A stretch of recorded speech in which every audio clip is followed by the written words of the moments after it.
Racist news. I feel like we can use that intro for all things.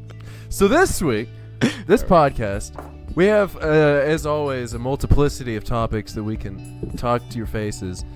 But really, we're just going to stick with the main bread and butter of the big ideas on whether or not this president is a racist and how the Democrats are choosing to respond to that. In doing so, we're going to cover, I don't know, whatever issues we stumble upon. As per usual, all of you know how this show works. At this point, we give you a list of things we're going to talk about at the top, and then we don't get to half of them. So why don't y'all just buckle on in and sit back and relax and let our soothing, sultry voices lull you into a sense of sleep and drive off the highway. You know, Brett, you're starting to sound like me with these metaphors. That wasn't a metaphor. That was a very specific instruction. But without much further to-do, Adam, I don't know what we're talking about. You don't know what we're talking about. But most importantly, kind viewer, you have no idea what we're talking about. Just the way we like to keep it. So, without much further to-do, let's get into it. Let's get into it. Yeah, this week in news, pretty much, though many things have been going on that would traditionally take up a bunch of time and talking space, not talking space, time and attention on cable news. This week, however, was pretty much dominated by whether or not our president is a racist. Now, by this point, it's the end of the week, so everyone has been completely inundated with the tweet and with the video from the rally and with the response and everything. But the long and the short of it is the president pretty much told 4 congresswomen to go back to their countries of origin, which they're all except one of them are not from, and to fix it. And then at the Trump rally, the crowd was chanting "Send her back" in reference to Minnesota Representative Ilhan Omar in terms of going back to Somalia. The president then disavowed that, and then today, being Friday, said, no, actually, those were patriots. Those were very fine people on both sides. And while it's worth calling it out and saying, hey, the president's a racist and these kinds of things are absolutely unacceptable in America, which everyone's been doing, I really wanted to focus on the time spent this week responding to it. Notably, the House had a vote on a resolution pretty much declaring the president racist, which took up a lot of time, both in the House and on cable news.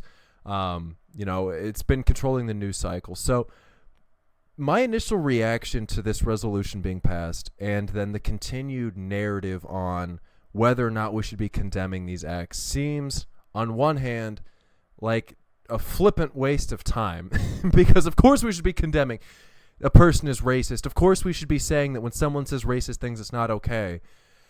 I'm disappointed that it's coming from the president, as I think everyone is. We're all expressing this frustration, but there's so many problems. We still are having operational concentration camps at the border. We still have a ballooning deficit that's headed well over $1 trillion. We still have a shadow proxy war that we're thinking about fighting in Iran, and yet we have this debate on whether or not, and this resolution passed, and all this conversation on whether or not the president's a racist. To me, this is mostly frustrating because if Nancy Pelosi is willing to bring forward this resolution, is willing to spend time on the floor talking about this, it goes against what, in my opinion, has been her stance towards the president all along. And I point to her lack of willingness to bring forward articles of impeachment because, though she hasn't explicitly said it, presumably she wants to avoid the media circus around it. And yet, all we've seen for the last week is this media circus. So maybe Nancy Pelosi, as she probably does, has a greater grand strategy to deal with all of this, but also in the same breath, I feel like she's playing into the politics that she's attempting to disavow or attempt to avoid. So on the face of things, politically, in terms of wins or losses, which I know we hate to talk about, we like to avoid the up and down, but what do you see as being the strategy behind taking up this much time in the news cycle to cover this issue? Do you see this as being a net positive, a net negative, as something that she needed to do, or something that she elected to do? Ugh.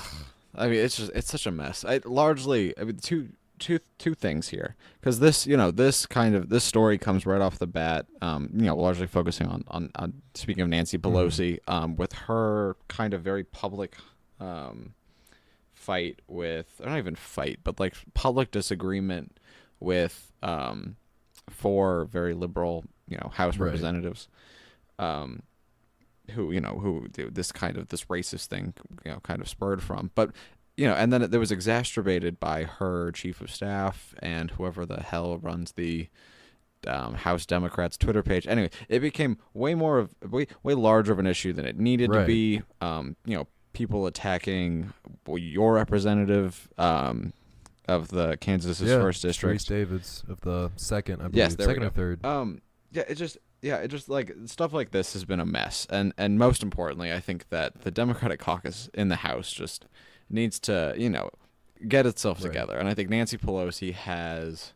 Well, she's done an amazing job. This is not one of the things that she's done well. I think this is something that she seriously needs to consider, because obviously these four people have an extreme following, and they are representative of a new wave in the Democratic Party that many of the people who are now energized and active in the party, fully support and believe in. And that, I think that's a very good thing. And I think that Nancy Pelosi is doing a bit of a disservice by not doing this, by not, trying to incorporate them, farther in these things and that kind of thing. However, those four senator staffs are not doing themselves The any representatives. good. And I think that, yeah, that's what I meant, the representatives. Because I think that this is, and we can probably talk about this later. It's something I did want to touch on the podcast. We're talking about something we talked about last week, which was kind of Bernie, and and how his message of revolution, and how that has been, kind of been changing now that it has become more mainstream and that kind of thing. But we'll get into that. Well, I think it's so. interesting Anyways, you brought already up that this week started with this infighting between Nancy Pelosi and with Alexandria Ocasio-Cortez specifically, and has now kind of moved on to what has been dubbed the squad of these four. But it was a very civil thing, and then AOC's chief of staff attacked Sharice Davids on Twitter. yeah, And then it became over the vote over approving border funding. And it's just that was a whole mess of things that we don't even have time to get into. right. Well, I think it's interesting now because because that's how the week started. And on Tuesday it was Dems in disarray. The progressives from the far left have usurped Nancy Pelosi, and they're the ones now leading the charge. And by the end of the week, though, there are some news sources still writing about that. Largely, it's the Democratic Party has been unified behind denouncing Donald Trump's racism and the racism from the right in general. Yeah, and I mean, there's two, and like the two things that I wanted to talk about is first off, what the media has portrayed this question of, is it good or bad to call out Trump's racism and Republicans' racism, and obviously it is the morally correct thing to do. Right. However, they being the media portray it in this way of the same kind of question of, is labeling everything that the Democrats do socialist good or bad for politics? I would disagree with that. It is. I mean, I think that they're. I mean, I think that they're being equated too similarly. Okay. In the way that I see what you're saying. I think. I mean, like, it's used as a, the right uses it as a scare tactic, and it's something that is honestly so overused to the point that we have the cognitive dissonance that calling Medicare for all socialist doesn't, it doesn't strike fear into us because it has, socialist next not to into it. you and me, but apparently it works for Fox. Well, yeah, I mean, but that it works for old people with tiny brains. But no, I mean, I think that this has been portrayed kind of in the same manner because, if everything becomes racist, then it loses that significance, and the only thing that makes racism, that it brings that kind of shock value, is like I don't know, like demonstrations of racism that are unequivocally so, like a white person using the N-word, like stuff like that, like that kind of stuff that gets like the serious clickbait and the things that you can't deny being racist, right? And or like blackface or like any of those things. However, like these types of like comments that are obviously racist, like yes, the president has done and continues to do very racist things and has continued to do that since the 1970s, and if that's not the definition of what a racist is, then I have no idea. Right. So like, so it just like it brings into, so I think it's stupid to equate those two things because until, and I guess in some ways it's just the other side of the coin, because Democrats don't really think of socialism as a scary thing in this regard, and apparently Republicans no longer and agree with these racist things that they're saying. So it's like at this point, like, right, and I agree with you in the sense that those two things are being equated. But the funny thing is, when you think about it for more than 2 seconds, it's like, what's the danger in calling someone a socialist repeatedly? It's that people who were alive in the 50s or the 60s or any part of the Cold War, we'll go to the 70s, equate communism, socialism as, okay, obviously, evidently bad. And it's this weird ethereal connection that you make to progressive policies when you call it socialist. It's a triggering word for people. It's like, okay, that resonates with X population. But to call somebody racist has a very different meaning that's less ethereal than the word socialism and than socialism in general. So when people are like, when conservatives say, oh, you'll get called a racist no matter what so long as you're conservative, is not the same thing as Democrats honestly saying no matter what we say they're going to call us socialist anyway. Because when they call the Democrats socialists, that's not hurting anybody. When you call a conservative racist, it's because they're hurting people. And that's where I hate that these are being equated, and I can't stand it because they're very different things. Oh, definitely. But I mean, I think that the way that they've played out in our politics has been similar. And so that's the first point I wanted to bring up.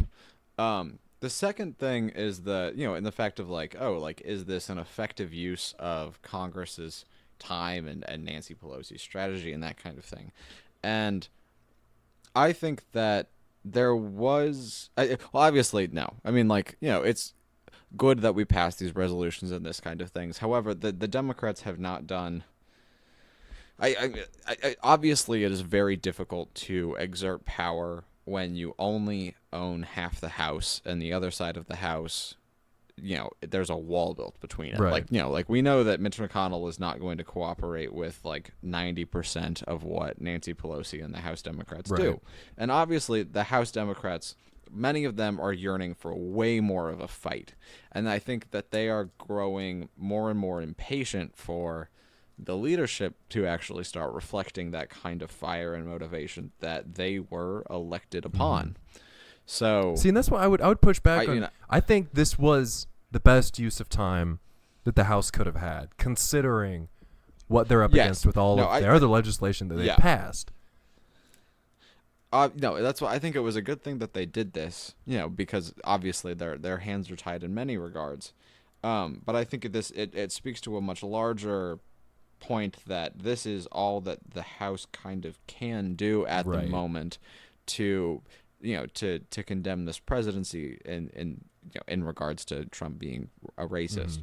However, I think that, and a point that I wanted to bring up is the fact that we have for the last, I don't know, when did the Mueller report drop? Like May? Something like that? Around then? May, April? Regardless, we've had a couple, it feels like it. We've had quite a few months, and we've made very slow progress in her whole investigate without opening impeachment proceedings type stuff. And that's been playing out, and I think that there's been major developments in the case. I think on the coming very soon are going to be further, or no, disregard that. I listened to an old Pod Save the World the other day and it threw me off. No, Having Robert Mueller come and testify on the 21st before the House is obviously, a good step. But I think that we have seen the politics in the House play out of the House working with this limited power that it has. And I think that the only way that the House is going to start acting in the progressive and active oriented and the House that wants the fight, I think the only way we're going to get to that, and the only way we should get to that, is by opening an impeachment. Right. I wouldn't even call it being progressive either. That's just the House doing its job. That's just providing oversight.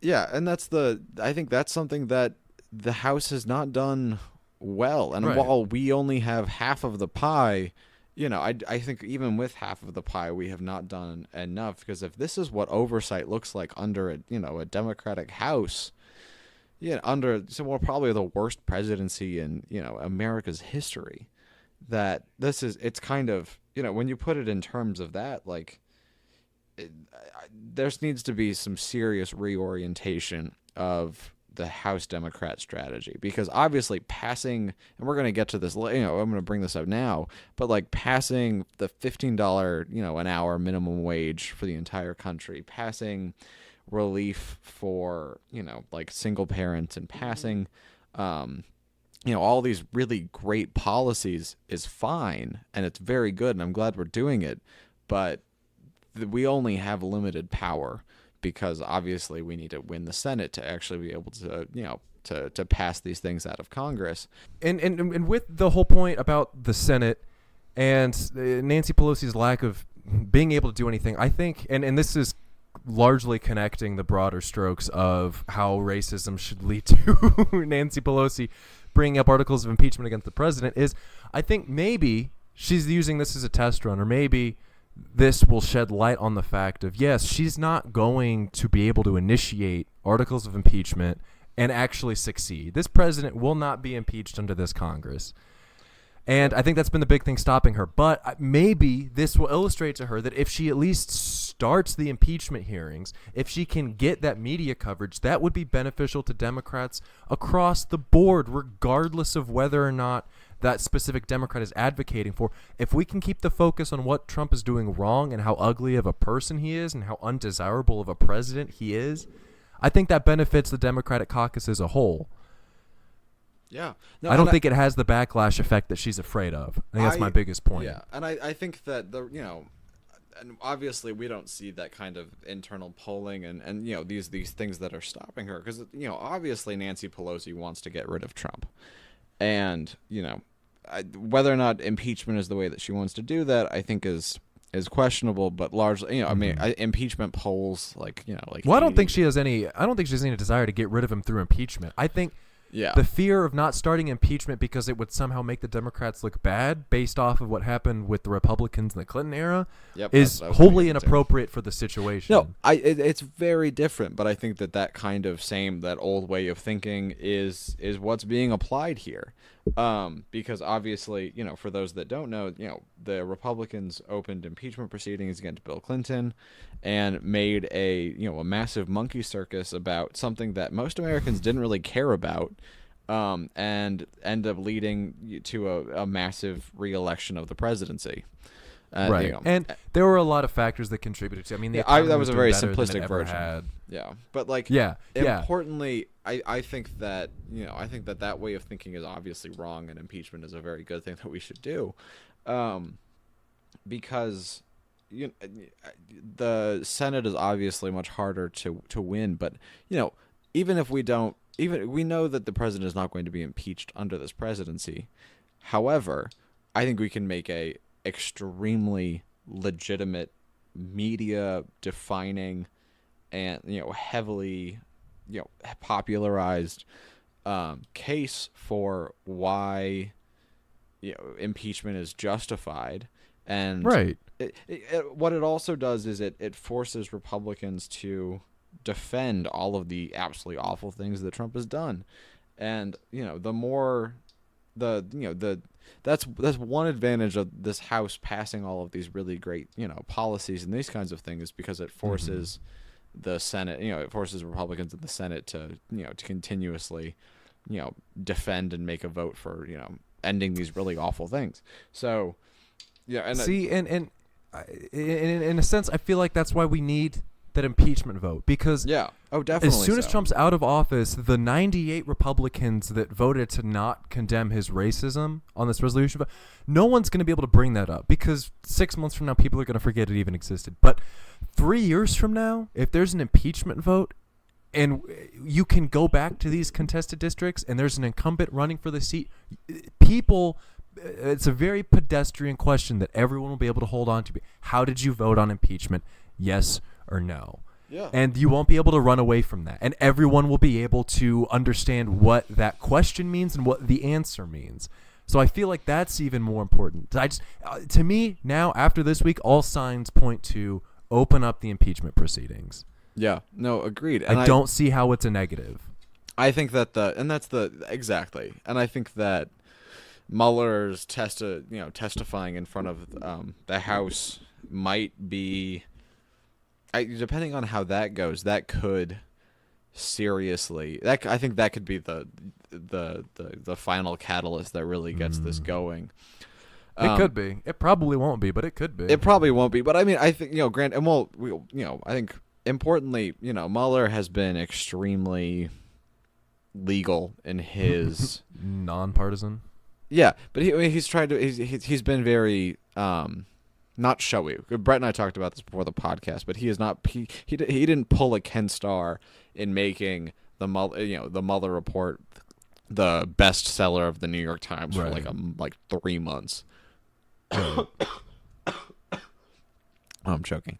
Like Mueller did not add those that flashiness. He hid not really hid, but like he took the time to properly lay out this massive legal case against the president, and in so did not write a narrative through the story. He just wrote the facts that we have to take and change into the narrative of why we need to get rid of the president. And so I think that if Mueller gets as fed up as we are with how his work has been kind of brushed aside, and the label of fake news and all that kind of stuff, if he just I think at this point, if he gets fed up enough with all of that and just walks out and just pulls a Kavanaugh and says fuck it, and just like goes with it, I think that would force Nancy Pelosi to. That would be amazing if that happened. But I don't think we're gonna get putting that, all of our weight on him, and he's not going to do that. No, exactly. Which is why I think we should open impeachment proceedings anyways. But Absolutely. I think that this could be, depending on this day and age, politics is impossible to predict. And so if Bobby Mueller, nonsense. You're right. It's not impossible to predict, but like I'll call this one from 30. Bobby Mueller's not going to give any sort of testimony that's worth anybody's time. Probably won't. It's not going to get the coverage that impeachment hearings would get either. If Bob Mueller comes to testify for the impeachment hearings, everyone would tune into that. They'd tune in to hear him say nothing, but it's not going to happen. No one's going to tune him to hear him say nothing, and we're going to say, shit, we probably could have done that better at the end of the day. 2020 is going to happen, and Trump's going to get reelected. And that's something we should also dive into at some point. But that's, I don't know, that's my thoughts and feelings on this issue. We should impeach this motherfucker. So we'll do a little cut here, a little breaky poo. That's always nice. Well, speaking of 2020, Adam. Just recently, just the other day, CNN did a whole gaudy ceremony to let us know who's going to be in the next round of Democratic debates. Insert the air horns here. So as MSNBC dropped the bugles and turned over the banners and left home after their hand raises and one answered or one word answers to extremely pressing important questions, CNN came out and said, you know what, we're gonna fix those hand raising and one banners, and we're not gonna do that. And all of us were like, hell yeah, CNN, go you. So, anytime CNN can take shots at MSNBC, it's always nice. And then CNN is like, Oh, you know what we're also going to change? And you know what they did? They brought out a goddamn unicorn. They were like, here's a massive, we're basically, it's like CNN announcements running for president. Like they they did a very interesting job of, honestly, Jake Tapper, Yeah. I would love that. Of laying out, the big debate and all that kind of, their whole showy flashiness. So, anyways, for anybody who's ever seen like the UEFA Champions League or drawings in the World Cup, they do it the exact same way. They have this whole televised thing. There's a fishbowl, and somebody stands in front of the camera and picks names out of the fishbowl, and that's how we got the lineup for the second Democratic debate. So it largely looks the same. It's 2 nights of 20 candidates total.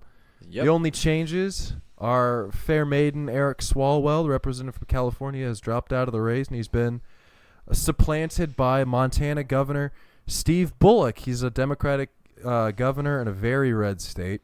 So I think he will bring something to the table that Eric Swalwell, God bless his soul, did not necessarily provide, and that's the opinion of somebody who was able to win in a combatively red state. So looking at our lineups, there's a lot of similar matchups that we saw from the first round of debates, but I think overall the composition is much more interesting. So for night one, we have Marianne Williamson up against Representative Tim Ryan, Amy Klobuchar, Mayor Pete Buttigieg, Bernie Sanders, Elizabeth Warren, Beto O'Rourke, John Hickenlooper, John Delaney, and Steve Bullock. Right off the bat, seeing these names, who are you excited to see go toe-to-toe with one another on this first night? Who do you think is going to be throwing the shade? I'm honestly really ready to see Elizabeth Warren take on her, obviously her arch nemesis Marianne Williamson. I'm real excited to see that. No. The things that I am excited, I think the things that are really that will stand out. I think Beto O'Rourke and Mayor Pete obviously are going to be opponents on stage. I think just putting aside that's like mice fighting over cheese while we have elephants fighting over countries, because Elizabeth Warren famous fights of elephants fighting over countries. It's not important. Bernie Sanders are both on stage. So we have the Democratic senator from Massachusetts versus our favorite independent senator from Vermont. And obviously, those are two massive progressive heavyweights going against each other. Elizabeth Warren being, Bernie Sanders' biggest opponent in regards to getting, anything beyond his liberal Bernie's or bust people. Which is like that 19% that Bernie holds on to, his base, which honestly could, if that 19% doesn't waver and everyone else continues infighting, that could lead him all the way to the nomination. But we'll get into that later. There's not a ton of infighting happening, though. I mean, well, people hate Bernie and people hate Joe, and that's about it. No one really has strong opinions against anyone else at this point. Well, yeah, I mean, no one outside of the campaigns and that kind of thing. But like, what I'm saying is, like, if people stay in the race long enough and there's an even spread with support wide enough, I think Bernie's the one that has the largest like active base, just inherently. So I think that but I'm not saying that will happen. I'm sure it'll narrow down and someone will wipe the floor with everyone else, being Elizabeth Warren. Eventually. Pete and O'Rourke. Tell me about that matchup. Well, I think that they're both young, and they're both from very red states, obviously, and they both have about the same amount of experience in an elected office. And I think Beto O'Rourke did not do so hot in the first debate, and obviously saw what happened, and especially in that second night, and realized that here's it. If I just need to get back to the whole storytelling policy kind of but that's the thing, is that like Mayor Pete and Beto both have great visions, and that's what they're good at connoting and selling. And policy wise, Beto, I think, has done a much better job in regards of actually like putting out policies and plans, while Mayor Pete continues to show up for the first day of school without enough pens. So It's amazing you say that because I don't know anything that Beto wants to do, but I've seen. I mean, granted, don't get me wrong. Pete Buttigieg's policies are not nearly as detailed as Warren's or Sanders, for instance, but Yeah. they seem to be much more ambitious and large scale. I know Beto. I've seen a couple things from Beto. I've seen his environment plan, and does he have a tax plan? Yep, and his I guess war plan almost, and then But his immigration plan I think is the one that I'm most familiar with. Okay. But- And so it's these matchups are so interesting to me because though they claim to have done them randomly, it seems like for the first and second night they've put everybody on stage with their foil.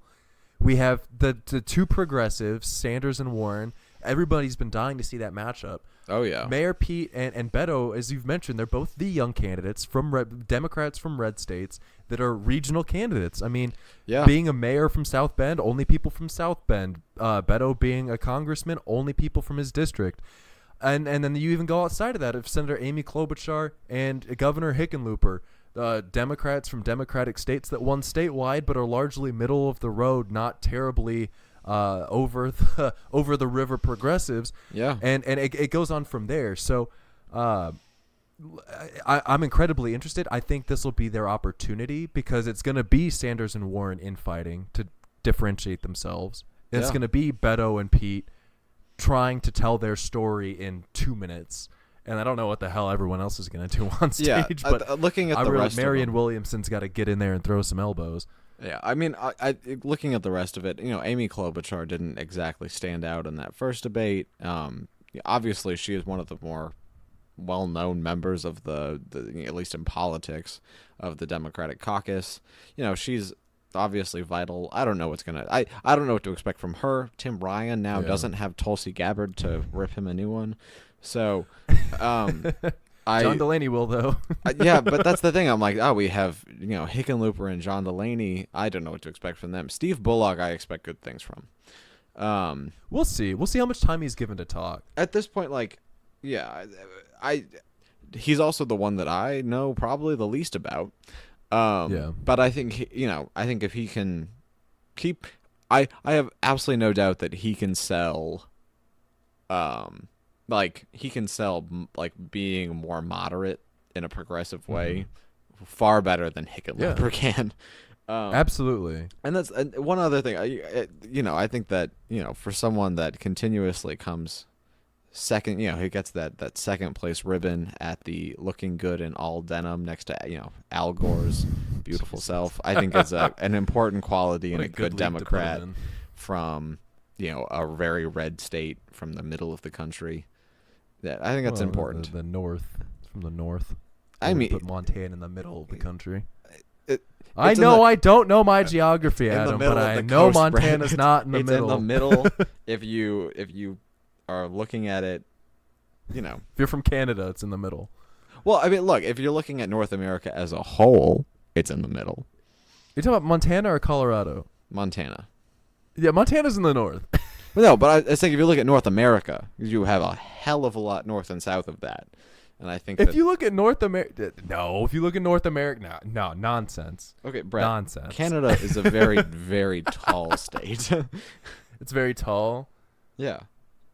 Yeah, I'd probably agree with that. It's about geologically. it's just as wide as the U.S. and it's probably taller.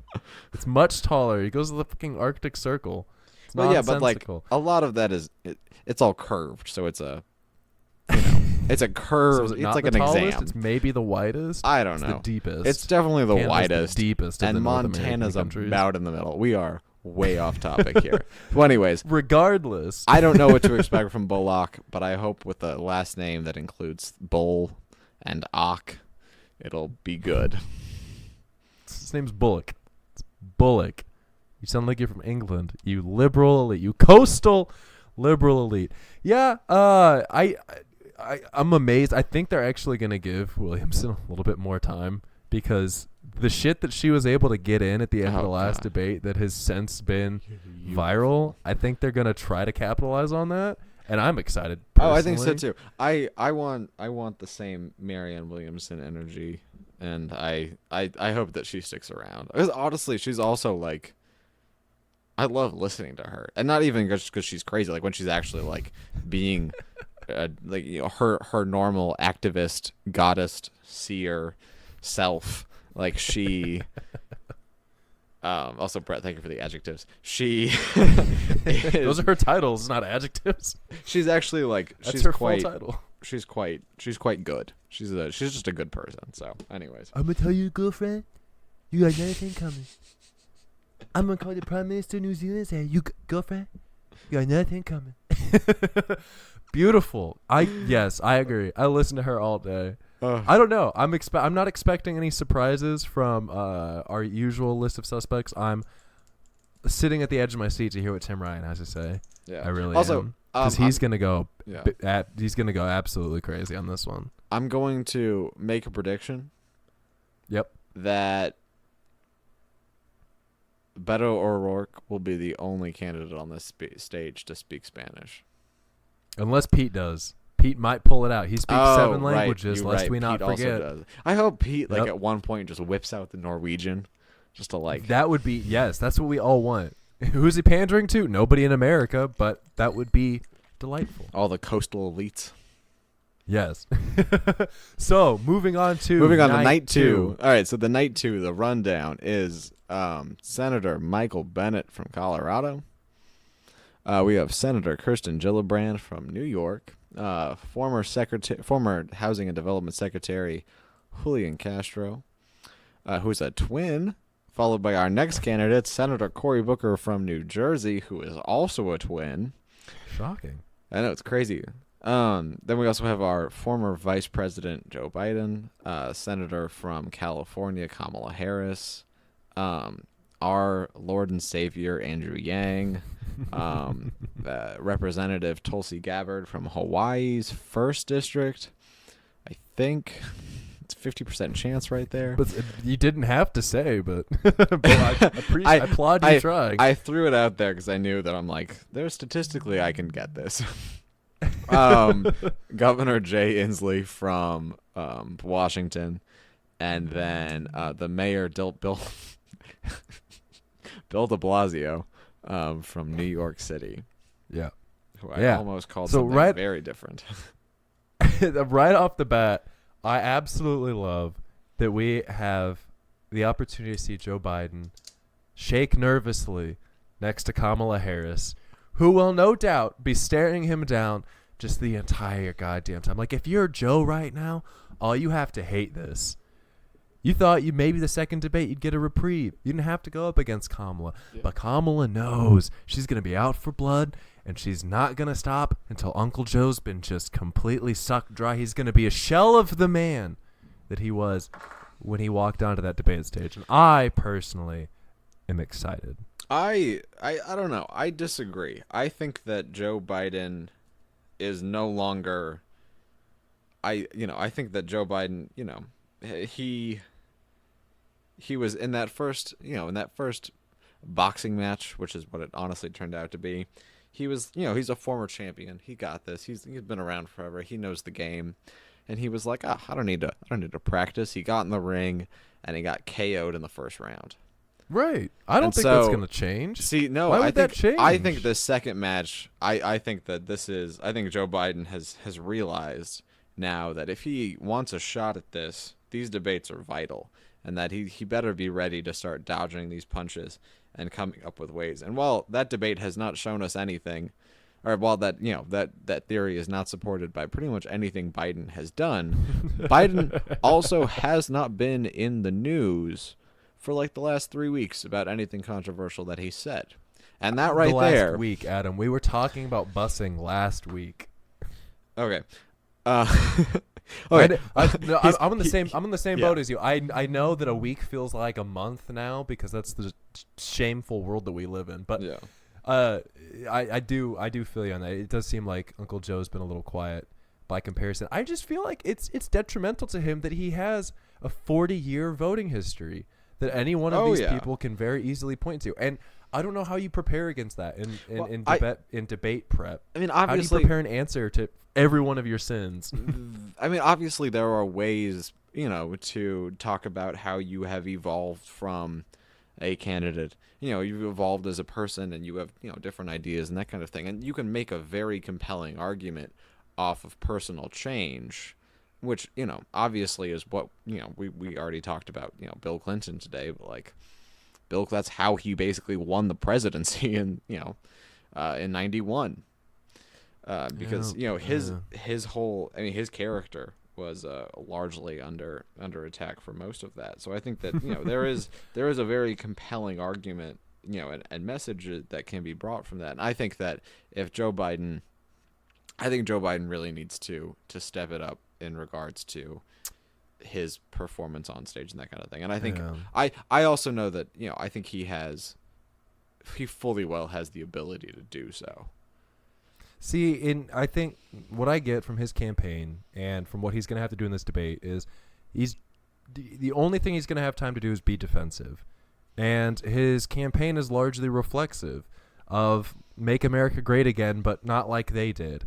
I mean, his whole messaging is based around let's get back to a politics of decency when we all used to work together. And it's much healthier than make America great again, but it's rooted in the same thing. And so that's causing him to be reflexive when they bring up his past voting history. Be like, yeah, you used to work with these people, but they were also devout racists, and you worked with them, and you achieved things that we don't necessarily have to capitulate to racists in order to achieve. And I don't know. I want him to find an answer to that, to somehow reconcile that, but I don't see it suddenly happening, especially when Julian Castro is not going to let him get on even footing for even a second. Julian Castro is going to be yelling at him the entire time. Oh yeah. There's no way that Julian Castro has he that is his primary target.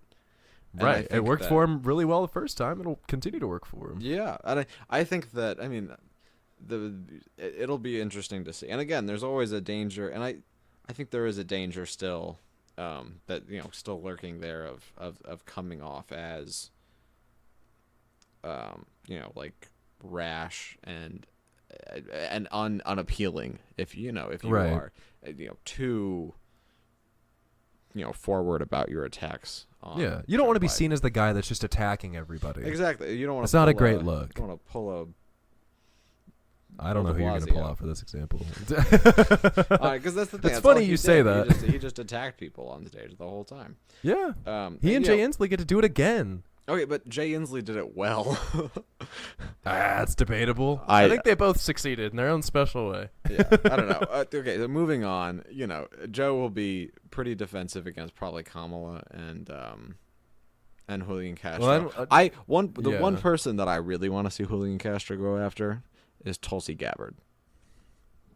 And that's for what though? Well, it's the biggest thing. Tulsi Gabbard probably has the absolute worst track record of anyone up on stage.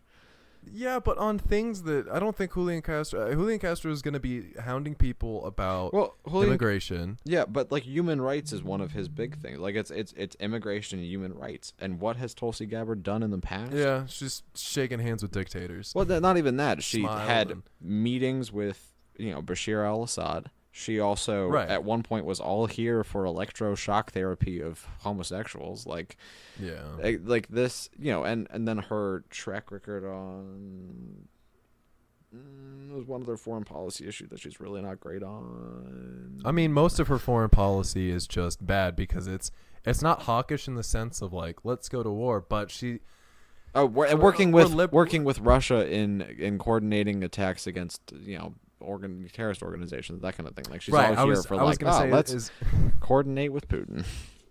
Yeah, as liberals, we're always like, let's have open talks with people that conservatives don't want to talk to. She takes it a step further and saying, let's coordinate. Let's fully coordinate with these people that we should not be working with. Yeah, basically like it's like North Korea. You want to do some like tsunami prevention or tsunami like preparedness like training together, like that's It's the only thing I could Tsunami think of, because I'm like, preparedness and like, oh, North Korea, like, oh, we want to prepare for some nuclear war together, but it's like, the only two countries that would be doing that would be us and them. So that's even too improbable for what's going on there. So, anyways, that was just basically that'll be Tulsi Gabbard is obviously she has a massive target on her back, and something that people understand at a very easy level.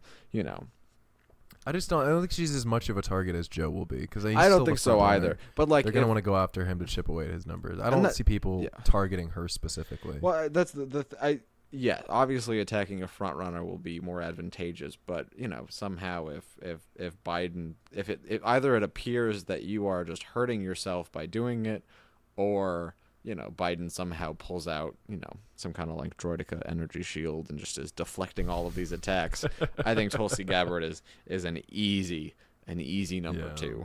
Yeah, I think just looking at both nights holistically, I think, and my prediction from 30 again, night one is going to be much more substantive, not unlike we saw from the last round of debates. I think we're going to get more into the Warren and Sanders policy and see how, Beto and Pete and Klobuchar and Williamson all kind of respond to those kind of things, let them differentiate between themselves. Whereas night two is just going to be the attack night. I mean, we also have Bennett, Gillibrand, Inslee, de Blasio, and Castro all up on stage who have not been afraid to butt in when it's inappropriate. Yeah. So night two is going to be an absolute circus. Yes, and I think that you have just the right mixture of people to really make it like you check all the boxes. Right. I don't know. Looking at this list, Michael Bennett did. I don't know. I think that he'll do his thing up there. Same with Kirsten Gillibrand, and that's basically just butt in when they can, and all other things Julian Castro is going to mercilessly attack someone. He and Cory Booker will go back and forth for a little bit. Oh yes, that's what it is. There it is. There's another fight up there. I think Cory Booker and Julian Castro are obviously going to be. They will probably be primary opponents, honestly.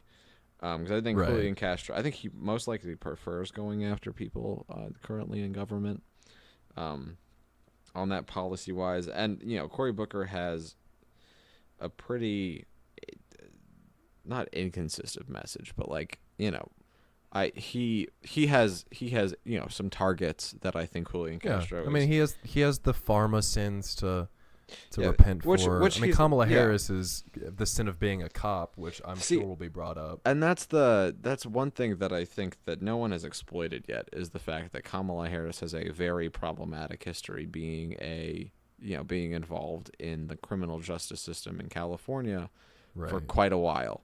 And I think she was the attorney general for some time. Yeah, who led the criminal justice system. I think that is something that obviously is going to be important. And I fear anyone that kind of tries to attack her on that, but I think it's something that will no doubt be brought up at some point. Right.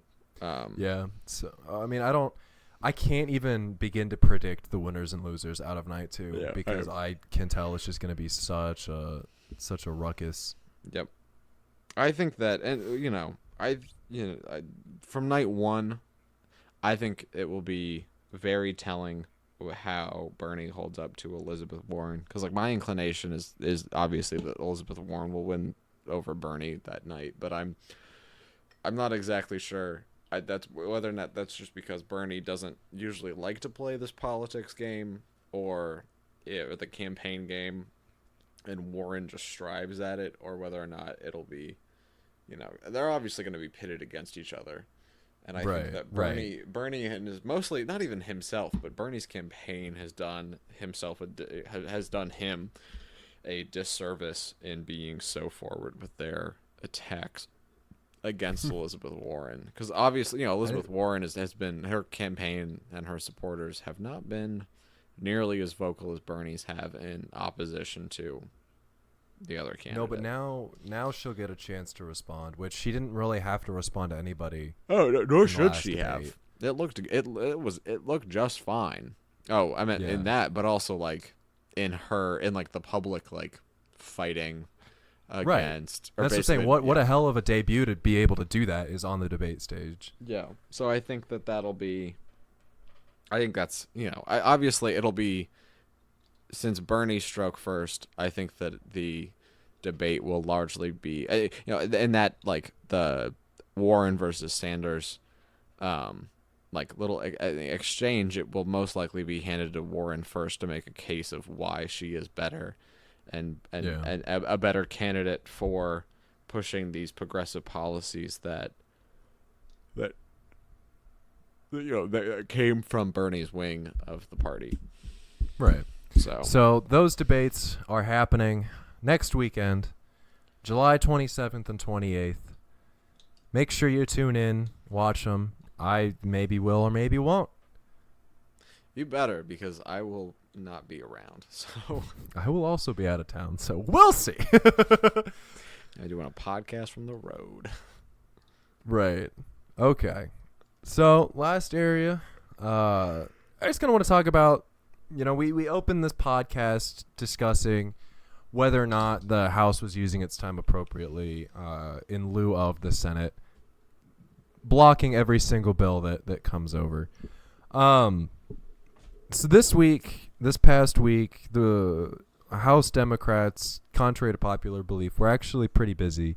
They got, among other things, the $15 an hour minimum wage bill passed that would, over the course of the next 5 years, increase the federal minimum wage to $15 an hour, with annual audits happening on the economy to make sure that it's not adversely affecting. I think they have a cap put in there by 2022. It's like hurting more jobs than it is creating. I think they have a place to cap it at like $12.50 or something like that. So it was a thoughtful provision, and it was a thoughtful bill passed. And not unlike everything else this Democratic House has done, it's been churning out these good messaging bills of progressive policies, but they're not going anywhere in the Senate. And just to kind of illustrate that absolutely nothing's getting done in the Senate, we also saw the 9/11 first responders memorial fund, which is meant to help out the survivors of the responders to 9/11 pay medical bills for these just absolutely crazy amounts of health issues that have come from them being there when the towers fell, was stopped after Jon Stewart. Yeah, John. After Jon Stewart went on this massive campaign to get it passed, it was largely expected to be done by the end of this week. But Rand Paul, Rand Paul got up there and stopped it. Yeah, so nothing's getting through the Senate. Yeah. Not even popular bipartisan bills can get through this Senate. Ridiculous. Also, can we take note? I mean, Jon Stewart has been trying to get this bill passed for the last, basically for his campaign. He retired, and he upped this campaign, to get this bill passed for them, and that was how many years ago now? But even before then, he was trying to advocate for this. Nearly. Like this has been something that since 2001 has been a major issue that Jon Stewart has been an advocate for, and obviously we all know and love Jon Stewart. He's probably my favorite New Yorker, next to my father. I had to throw that in there real quick, just in case that ever happens. You got a dad. Who's from New York. Well, no, but I mean, it's ridiculous, and this is, to call it a bipartisan bill is almost like a disservice to how hard he had worked to get it to this point, because the Republicans have been blocking this bill for years now, and that's. I feel like to call it a bipartisan bill is a disservice to what it is on its face. It should not be political. Yeah, we're just trying to pay the medical bills of the people that responded to 9/11. And why, and God, the fact that this is even a debated thing is sad. And it's inappropriate. It's un-American, quite frankly. It is. It truly is. In a week of un-American activity, Jesus Christ. So where's what's his face? Where's McCarthy when you need him? Yeah. So on that note, this even further proving why in God's name we need a Democratic Senate. And nice segue there. About a week ago, ish. Yep. Honestly, I don't even know. A month ago, a lifetime ago. Yes. Mitch McConnell, the senator from Kentucky, Yep. was he woke up one morning to probably the worst news Here we go. of his life, next to the fact that he has prostate cancer. I'm just guessing. That's a total hypothetical guess. That Amy He had McGrath. like colon cancer, I think. I don't know. Amy McGrath, though, is an absolutely wonderful Democrat who is running against Mitch in Kentucky. Mitch McConnell being the most unpopular president in the Senate, next to... He's not even the president of the Senate. Oh, excuse me. Most unpopular senator in the Senate, next to... Man. Let's not give him a promotion. Brett, I'll give you two guesses of who the second most unpopular senator is. Oh, God, I know this. Come on. Oh, God. And it's not the obvious. I know. I Come remember on. seeing it. Come on. Where's he from? Oh, man. Assuming it's I know a it's gonna give it away. man. Jesus. Yeah, I Brett, know what it the is. hell? It's not a man. I know it is. It's not? No. It's Susan The second Collins. le- Susan Collins is the second least popular Oh, member. I'm sorry. I was assuming that white men had a monopoly on being hated, but then I forgot that this is America and there are women. Yeah, exactly. Yeah, But of course there are Susan women Collins we is the hate second. just as equally. We hate women more than we hate men in this country. I mean, Point blank, period. Yep, pretty much. Statistically. but Yeah, Susan Collins. Up in Yes. Maine. exactly. Is anybody challenging her? Has anybody announced Yes. that yet? I don't know who, but someone better. Well, that's not 'Cause promising. obviously. So, yeah, I don't know. I just don't know off the top of my head. Anyway, regardless, Mitch McConnell, the Senate Majority Leader, has a pretty fundamental challenge. Yeah. I drove through Kentucky twice I'm sorry. last week. Honestly, it's a nice state to drive through. Don't you say a good thing about it. when Don't you say a single good. It gave us Mitch McConnell and Rand Paul. Okay, Don't well, you say a single good thing on about this note, it. the one thing that gave me hope as I was driving through was the fact that I saw this massive billboard up on this very nice, hill, which there are many of in Kentucky, that said Putin's Mitch, and it made me kind of happy. And it had a picture of Mitch God. McConnell, the turtle himself. So, That's anyways, funny. it was, obviously, this is the first major, and this is something that Brett and I will continuously cover, but this is the first major candidate and challenge to probably Mitch McConnell's seat that he's seen in the Senate since he Yeah. became the majority leader. So, Yeah. Well, I mean, even he hasn't had a serious contender, I think, since he took that Senate seat. yeah, which was how long ago? I don't think he's been. It's 30 some odd years ago. Yeah. I mean, he has. Yeah. And so I think not only is Amy McGrath a fantastic candidate to run against him, she's retired. I'm going to get this wrong. She's a retired major, I want to say. If not higher ranking than that. I think she's a retired colonel, actually, Ooh. in the United States Air Force. Yeah. Yep. She used to fly F-18s, so all you Top Gun fans out there. And she's someone who's worked with the party, notably in recent years, to not only sway favor in Kentucky and the South in general, but also to illuminate the misgivings of Kentucky's in the South. To illuminate the improprieties of the Republican Senate and specifically of Mitch McConnell. I mean, he is the least liked senator in the country, and only, I think, as of today, there was a story that came out that 9% of his campaign contributions, 9% of his campaign contributions came from people inside the state of Kentucky.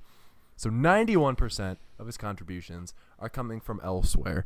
So what this tells you is that this is in a year when it's so important for Democrats to not only contest but win Senate seats to take back the Senate.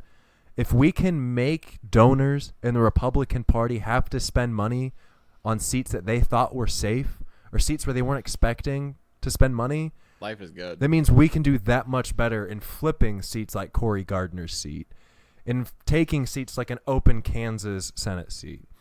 And all we have to do is hold on to the 11 that we have and flip 3. they have to hold on to, I think, they have to obviously hold on to those 3 that we're attempting to flip, but they're also having to, right, they have to lose 4. We have to win 3. That's how that math works out. Yep. I think. The Senate is obviously the largest uphill challenge that Democrats have in this country in regards to taking complete power. But Senate races can't be gerrymandered, and that's always important. So not with that attitude. I mean, they can't be but anyway. Hey, not with that attitude. I'm smelling a constitutional amendment. Yeah. Basically, Brett and I could also probably devote an entire episode to our disagreements about geography, because Kentucky is definitely not in the South. It absolutely is No, in it the is not. South. It's just like Missouri. Is Missouri in the South? No. Exactly. Yes, Missouri No, it's is in the not. South. Missouri It is not a absolutely southern. is. It is a border Did they have state. slaves? Yes, It was they're a- in the South. But it fought primarily for the Union. It was a border primarily, state. I'm not interested. It did I'm not not interested secede. in semantics. It's Either not like- it had slaves or it didn't. Not like where I was over the weekend while I was driving through Kentucky, which was Tennessee, which is definitely in the South. Absolutely in the South. Yes, not because unlike, it also dare I say, fought Kentucky. for the South. No, exactly. Kentucky is not in the South. Okay. Man. You can be delusional all you want, but the long and the short of talking about all of this is just we cannot be led astray by these stories of Democratic inadequacy in terms of leading. I think a lot of reports that I've seen are talking about how the House Democrats have obviously not been doing anything because they haven't heard about it, and that Democrats are they exist in platitudes. We can't actually accomplish anything. I mean, the last time we had all 3 branches of government, we tried to pass Obamacare, and look how that turned out. It turned out by giving millions of people health insurance, but that's not the story we're trying to perpetuate. And so this speaks not only to the nation as a whole that says Democrats can't win in the Midwest and Democrats can't win in the South, but I also think it placates a lot of my fears, personally. Mm-hmm. I mean, Amy McGrath just running is hopeful to someone who, and I mentioned the open Senate seat in Kansas. If Chris Kobach ends up running, he's begging the Democrats to put whoever we possibly can up against him to win. And it just speaks to we need to be running everywhere. You don't have to run as a coastal liberal elite, but just running as a Democrat, as someone who's willing to work with the party to accomplish these policies, these goals to help people, is worth at least making the Republican donors spend money to contest these seats. Yeah. Because at the very least, the worst thing we can do is try. Mm-hmm. Nope. It's hurting them and it's helping spread our message. Yeah. And, largely messages of hope and change are ones that Democrats have a monopoly on at the moment.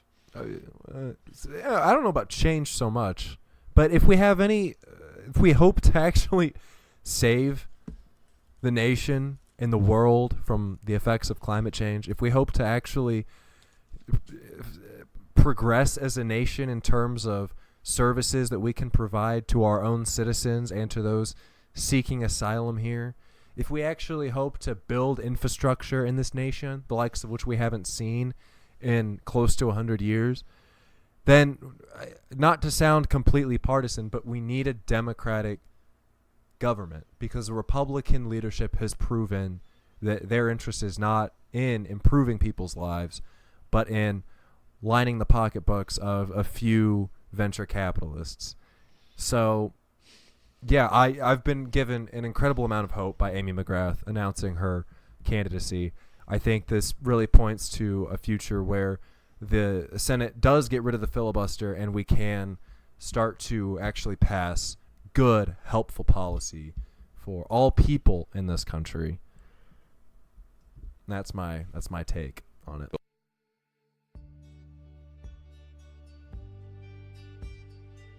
The 36% was founded, written, and directed by Adam Childers Arnold and Brett Combs. Music in this episode was provided by Purple Planet. You can check them out at purple-planet.com. The presenting sponsor of the 36% is Avian Apparel. Our audio editing for this podcast was done by Burnt Crumbs. Our ukulele muse, as always, is Adam California. Our general unpreparedness and lack of infrastructure, outlining, and planning was presented in part by Ben Sherman. And the fact that I have absolutely no concept of time and scheduling was done by Yorkie March to the Sea Sherman. Our cover art was provided by the wonderful Christian Ferguson. And, as always, special thanks to Nancy Pelosi for remaining strong in the face of a lot of reasonable voices. And thank you, dear listener, for tuning in this week, as you have for so many other weeks, and as you will continue to do. Hopefully. And as per Also, usual... real quick.